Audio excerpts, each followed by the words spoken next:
नमस्कार साथियों, स्वागत है आपका एक बार फिर से हमारे YouTube चैनल लर्न तंत्र में। तो आज की वीडियो में हम बात करेंगे संविधान की अनुसूचियों की। जो भी संविधान में हमारी अनुसूचियां हैं उनके बारे में हम विस्तृत जानकारी देंगे और ट्रिक के साथ आपको याद कराने की कोशिश करेंगे, जिससे कि आपको आसानी से याद हो जाए, आपको रटने की झंझट ही ख़त्म हो जाएगी। ठीक है दोस्तों, तो वीडियो को अंत तक ज़रूर देखें, क्योंकि अंत तक बहुत ही महत्वपूर्ण जानकारी आपको उपलब्ध कराने जा रहे हैं हम इस छोटी सी वीडियो में। तो अगर आप हमारे चैनल पर नए हैं तो चैनल को सब्सक्राइब करें, और वीडियो अगर आपको लगे कि थोड़ा सा भी इस वीडियो का एक भी पार्ट आपको किसी भी काम आने वाला है, तो हमारी वीडियो को लाइक करें, शेयर करें और कमेंट करके जरूर बताएं कि आपको हमारी वीडियो कैसी लगी। ठीक है दोस्तों, तो आगे चलते हैं। भारतीय संविधान की अनुसूचियाँ। भारतीय संविधान के मूल पाठ में कि मूल पाठ का मतलब है कि जब संविधान हमारा बना था 1950 तक, वह मूल था, उसमें 8 अनुसूचियाँ थी। लेकिन वर्तमान समय में भारतीय संविधान में 12 अनुसूचियाँ हैं। समय समय पर जब ज़रूरत पड़ी तो जो संविधान करता थे हमारे देश की संसद जो है, वे समय समय पर अनुसूचियाँ बनाती गई, जैसे कि ज़रूरत पड़ती रही उसी के अनुसार अनुसूचियों का निर्माण होता चला गया। तो मूल संविधान में 8 अनुसूचियाँ थी और वर्तमान में 12 अनुसूचियाँ हैं। भारतीय संविधान की अनुसूचियाँ तथा उससे संबंधित कुछ महत्वपूर्ण जानकारी इस प्रकार है। ठीक है दोस्तों, तो ये मैं आपको ट्रिक से याद कराऊंगा कि अनुसूची आपको कैसे याद करनी है। ठीक है, तो आगे चलते हैं। तो ये याद करने की ट्रिक है कि 6वें सास जाकर पिसाए, ससुर भाभी दाल पीती नगर में। इसका मतलब क्या है कि ये है एक ट्रिक है कि जो हमारी भी सारी अनुसूचियां हैं उनको याद करने की ट्रिक, 12 के 12 अनुसूचियों की। 6वें सास जाकर पिसाए, ससुर भाभी दाल पीती नगर में। तो इसका जो मीनिंग है पूरा मैं आपको समझाता हूँ। ठीक है दोस्तों, तो छवें सास से 6 से क्षेत्रफल, संघ और राज्य का। पहली जो अनुसूची है उसमें क्षेत्रफल है संघ और राज्य का। बे बे से है वेतन। जो भी सर्वोच्च पदाधिकारी हैं इनके बारे में जो विस्तृत जानकारी है वो इन अनुसूचियों के बाद बताऊंगा मैं। ठीक है दोस्तों, एक अनुसूची को विस्तार से जानेंगे। और सास का सह हो गया शपथ के लिए, और सह हो गया, छोटा सह जो होता है वो हो गया सीटों का आवंटन, मतलब राज्यसभा की सीटों का आवंटन। तो 4 अनुसूची होगी। पहली में क्षेत्रफल हो गया, दूसरी में वेतन हो गया, तीसरी में शपथ हो गई और चौथी में होगी सीटों का आवंटन। तो नेक्स्ट चलते हैं। तो हमारी ट्रिक थी 6वें सास जाकर पिसाए। जाकर से हो गया जनजाति क्षेत्र, 5वीं अनुसूची में जनजाति क्षेत्र हो गया। पिसाए पिसाए से हो गया पूर्वोत्तर राज्य के जो राज्य हैं, असम, मेघालय, त्रिपुरा, मिजोरम, इनके लिए 6ठी अनुसूची है। 7वीं अनुसूची में ससुर ससुर से हो गया संघ राज्य समवर्ती सूची, सहस संघ राज्य समवर्ती सूची। और 8वीं भाभी का जो भा है वो भाषा हो गया 8वीं अनुसूची में। तो नेक्स्ट है, तो भाषा हो गया भाषा 8वीं अनुसूची। भी से हो गया भूमि सुधार अधिनियम, 9वीं अनुसूची में क्या है भूमि सुधार अधिनियम। 10 की अनुसूची जो है वो दाल दाल से हो गया दल बदल, मतलब जो दल बदल के आधार पर जो संसद और लोकसभा के सदस्य होते हैं इनको निष्कासित किया जा सकता है, और ये 10वीं अनुसूची में। 11 पीती दाल पीती, ये हो गया पंचायती राज, पंचायती से ये आपको याद रखना है। और नगर ने से हो गया नगर पालिका, ये 12वीं अनुसूची में है। तो ये इसका इस प्रकार से हमारी 12 की 12 अनुसूचियाँ थी। अब इनके बारे में हम विस्तार से जानकारी जानेंगे। ठीक है दोस्तों, तो नेक्स्ट चलते हैं आगे। तो प्रथम अनुसूची में क्या है, इसमें भारतीय संघ के घटक राज्य और संघीय के क्षेत्रफल का उल्लेख है, मतलब जो भी भारत का पूरा क्षेत्रफल है और उसके राज्य वगैरह जो है उसके क्षेत्रफल का उल्लेख है पहली अनुसूची में। सेकंड अनुसूची में क्या है, सेकंड अनुसूची में भारतीय राज्य व्यवस्था के सर्वोच्च पदाधिकारियों आदि को प्राप्त होने वाले वेतन भत्ते और पेंशन। सेकंड अनुसूची में क्या है ये याद रखना आपको, वेतन भत्ते और पेंशन है सर्वोच्च पदाधिकारियों के आदि का उल्लेख किया गया है। द्वितीय अनुसूची में इन पदों के उल्लेख का आशय यह है कि इन पदों को संवैधानिक स्थिति प्राप्त है। तो ये आपको याद रखना है कि सेकंड अनुसूची में क्या है, पदाधिकारी या जो सर्वोच्च पदाधिकारी हैं उनके वेतन भत्ते और पेंशन। तो वे पदाधिकारी कौन से हैं ये मैं आपको बता देता हूँ आगे। सर्वोच्च पदाधिकारी जो भी अभी हमारी अनुसूची में थे उसमें राष्ट्रपति था, राज्यपाल, लोकसभा के अध्यक्ष जिसे स्पीकर बोलते हैं और उपाध्यक्ष डिप्टी स्पीकर, राज्यसभा के सभापति, राज्यसभा के सभापति कौन होते हैं, वे होते हैं हमारे उपराष्ट्रपति जी, ठीक है। और उपसभापति विधानसभा के अध्यक्ष और उपाध्यक्ष, विधान परिषद के सभापति, उपसभापति, उच्चतम न्यायालय और उच्चतम न्यायालय के न्यायाधीश और भारत के नियंत्रक एवं महालेखा परीक्षक जो भी कैग होता है, ठीक है दोस्तों। तो ये सारे सर्वोच्च पदाधिकारी हैं जिनके वेतन भत्तों का जिक्र इस अनुसूची में है, ठीक है दोस्तों। तो नेक्स्ट अनुसूची पर चलते हैं। नेक्स्ट है तृतीय अनुसूची। इसमें क्या है, इसमें विभिन्न सर्वोच्च पदाधिकारियों द्वारा पद ग्रहण समय से ली जाने वाली शपथ। तो दूसरे में थे वेतन भत्ते, तीसरे में क्या है शपथ। तो इसमें जो है राष्ट्रपति, उपराष्ट्रपति, मंत्री, संसद सदस्य, उच्चतम न्यायालय और उच्च न्यायालयों के माने सुप्रीम कोर्ट और हाई कोर्ट के न्यायाधीशों आदि का शपथ है, ठीक है। राष्ट्रपति भी है उसमें, उपराष्ट्रपति भी है, मंत्री हैं, संसद के सदस्य हैं, ठीक है दोस्तों। तो ये आपको याद रखना है। सेकंड अनुसूची में वेतन भत्ते थे, तृतीय अनुसूची में शपथ का प्रावधान है। तो नेक्स्ट चलते हैं। फोर्थ शेड्यूल, चतुर्थ अनुसूची। तो ये जो चतुर्थ अनुसूची है इसमें क्या है, इसमें विभिन्न राज्यों तथा संघीय क्षेत्रों के राज्यसभा में सीटों का आवंटन, मतलब जो राज्यसभा होता है हमारा उच्च सदन जो होता है, सीटों का आवंटन है। हमारे जो भारत में वो 2 सदन होते हैं, एक तो उच्च सदन और एक निम्न सदन। उच्च सदन में राज्यसभा आती है और निम्न सदन में लोकसभा, ठीक है।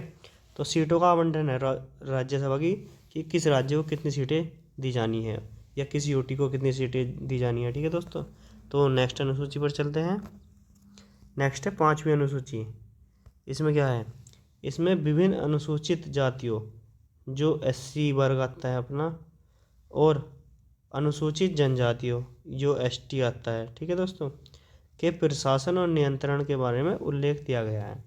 जिसका जो इनका वो है एक जो बॉडी है इनकी जो इनकी सुरक्षा करती है वो आर्टिकल 338 में भी है, ठीक है दोस्तों।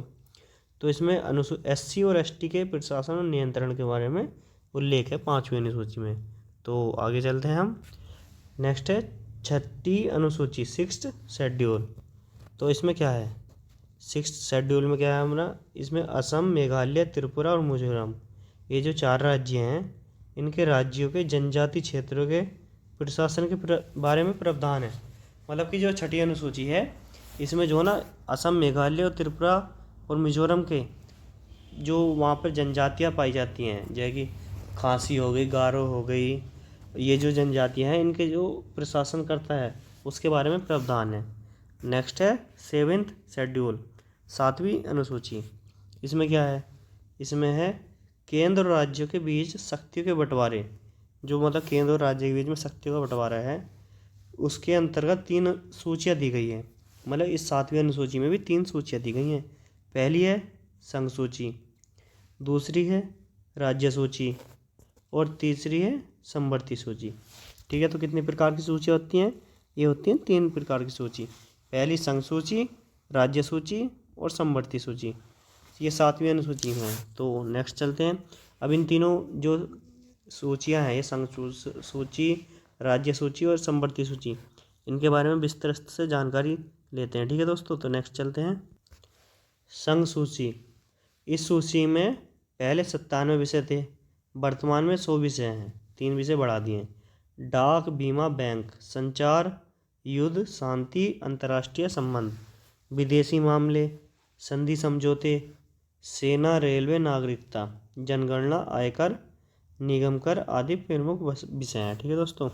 संघ सूची में क्या होता है, इसमें जो है ना केंद्र जो सेंटर में सरकार है वह कानून बना सकती है, इसमें राज्य कानून नहीं बना सकता, ठीक है दोस्तों। तो आगे चलते हैं। इसमें अपशिष्ट विषय क्या होते हैं, जिन विषयों का उल्लेख संघ सूची में नहीं है उन विषयों पर भी संघ कानून बना सकता है। मतलब जो भी हमारी सेंटर में गवर्नमेंट है वह इन विषयों पर कानून बना सकती है। संघ सूची में केंद्रीय कानून बनाएगा, ठीक है दोस्तों। तो नेक्स्ट चलते हैं। दूसरी जो हमारी सूची थी वे थी राज्य सूची। इस सूची में पहले 66 विषय थे, वर्तमान में कुल 61 विषय हैं, मतलब घटा दिए हैं। पुलिस, जेल, मेला, मनोरंजन, सिंचाई, पशुपालन, कृषि, शराब, स्थानीय स्वशासन। इसमें क्या आता है? ग्राम पंचायत, नगर पालिका और नगर निगम। स्थानीय स्वशासन के जनक कौन थे? Lord Ripon. इसमें आदि प्रमुख विषय हैं जो राज्य सूची में है, मतलब इन पर केवल राज्य ही कानून बना सकता है, केंद्र सरकार कोई कानून नहीं बनाएगी राज्य सूची के विषय पर। ठीक है दोस्तों। तो और तीसरी सूची कौन सी है वो देख, वह है समवर्ती सूची। समवर्ती सूची में पहले 47 विषय थे, वर्तमान में 52 विषय है। इसमें विषय जोड़ दिए गए हैं। इसमें विद्युत, वन, शिक्षा, परिवार नियोजन, स्वास्थ्य आदि प्रमुख विषय हैं। तो समवर्ती सूची पर कौन कानून बना सकता है? उसमें केंद्र और राज्य दोनों कानून बना सकते हैं। ठीक है दोस्तों, ये आपको याद रखना है, केंद्र और राज्य दोनों ही इस विषय पर नियम बना सकते हैं। संघ सूची पर कौन बना सकता है? उस पर केवल केंद्र नियम बनाएगा, और राज्य सूची पर उस पर केवल राज्य नियम बनाएगा, और समवर्ती सूची पर केंद्र और राज्य दोनों मिलकर कानून बना सकते हैं। ठीक है दोस्तों, तो नेक्स्ट अनुसूची पर चलते हैं। नेक्स्ट है हमारी 8वीं अनुसूची, 8th शेड्यूल। इसमें भारत की 22 भाषाओं का उल्लेख किया गया है। मूल रूप से 8वीं अनुसूची में 14 भाषाएं थी। 1967 में सिंधी को, 1992 में कोंकणी मणिपुरी को तथा नेपाली को 8वीं अनुसूची में शामिल किया गया, और 2004 में मैथिली, संथाली, डोगरी तथा बोडो को 8वीं अनुसूची में शामिल किया गया। तो ये याद रखना है आपको। इस टाइम जो 8वीं अनुसूची में 22 भाषाएं हैं, लेकिन मूल संविधान में केवल 14 ही भाषाएं थी। 1967 में एक भाषा जुड़ी, सिंधी। ठीक है दोस्तों। 1992 में 3 भाषा जुड़ी, कोंकणी, मणिपुरी और नेपाली, और 2004 में जुड़ी है मैथिली, संथाली, डोगरी, बोडो, ये 4 भाषाएं। तो ये कुल मिलाकर 22 भाषाएं होगी। ठीक है दोस्तों, तो ये याद रखना आपको। तो 8वीं अनुसूची में क्या है? भाषाएं। इसमें कहीं भी हिंदी का जिक्र नहीं है, ये आपको याद रखना है। ठीक है दोस्तों, तो नेक्स्ट चलते हैं। 9th शेड्यूल, 9वीं अनुसूची।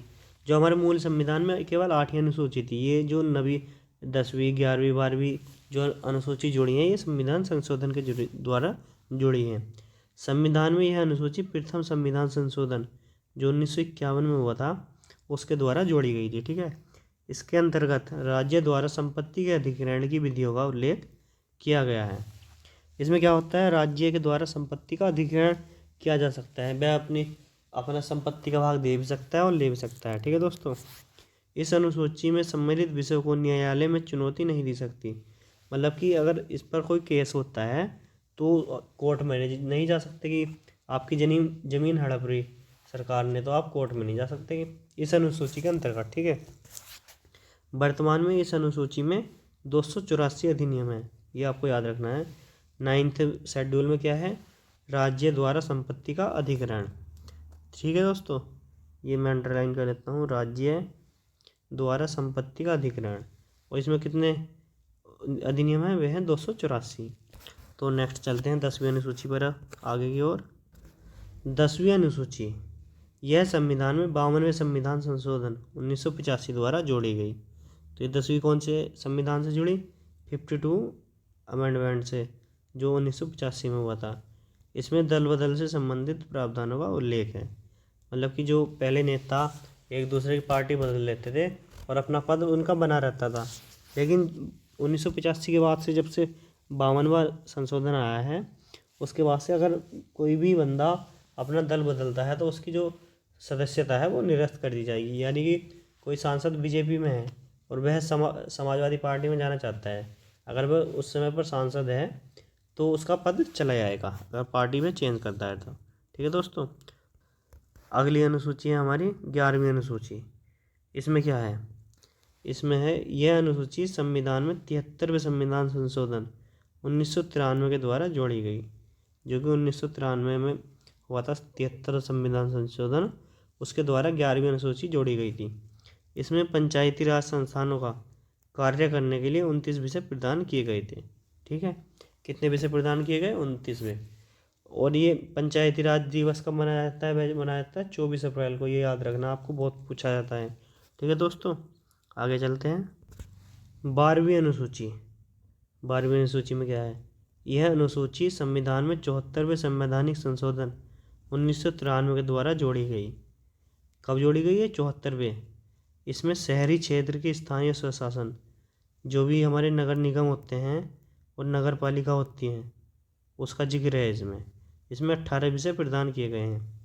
तो 74वें संविधान संशोधन जो 1993 में हुआ था, उसके द्वारा क्या हुआ, उसमें 12वीं अनुसूची जोड़ी गई थी संविधान में। इसमें क्या था, शहर में जो होते, शहर का जो क्षेत्र है उसमें जो नगर निगम होता है, नगर पंचायत होता है, उसके लिए प्रावधान किया गया है।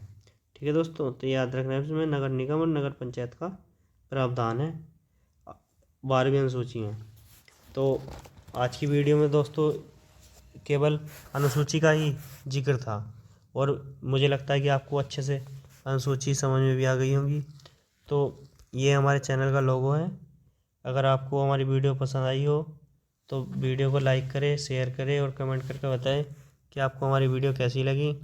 और अगर आप हमारे चैनल पर नए हो तो हमारे चैनल को सब्सक्राइब करें और बेल आइकन दबाना ना भूलें, ताकि आपको हमारी सारी अपडेट समय से मिलती रहे। ठीक है दोस्तों, तो ये लर्न तंत्र हमारे चैनल का नाम है, पढ़ो तो दिल से, ये टैगलाइन है, आपको देखना है, तुरंत जाकर सब्सक्राइब करना है।